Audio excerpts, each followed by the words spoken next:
Welcome! In front of me I have Suunto Race S, and I'm gonna show you how to enable and how to disable the Do Not Disturb mode on this watch. First thing we need to do is to wake up the screen on our watch, and you can do it by pressing the upper or the middle button. Once you wake up the screen, you should see the current watch face, the home screen, and you can then press the lower button to open the control panel. Now scroll through the control panel by swiping up and down on the screen.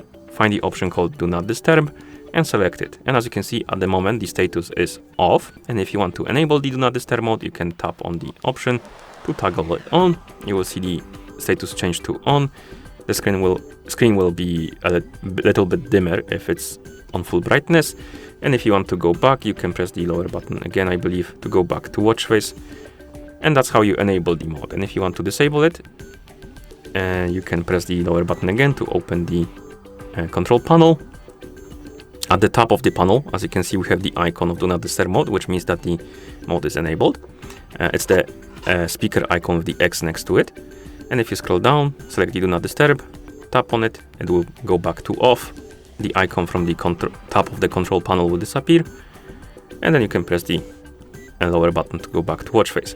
I believe there was also the Do Not Disturb mode icon on the watch face to indicate that the mode was enabled. So if we enable it again for a second, go back to watch face, yep, there it is. It's barely visible because it's hiding behind the clock hand. It is there, and it indicates that the mode is enabled. And if we disable it, it disappears. Okay, and that's how you enable and how you disable the Do Not Disturb mode on this watch. Thank you for watching. If you found this video helpful, please consider subscribing to our channel and leaving a like on the video.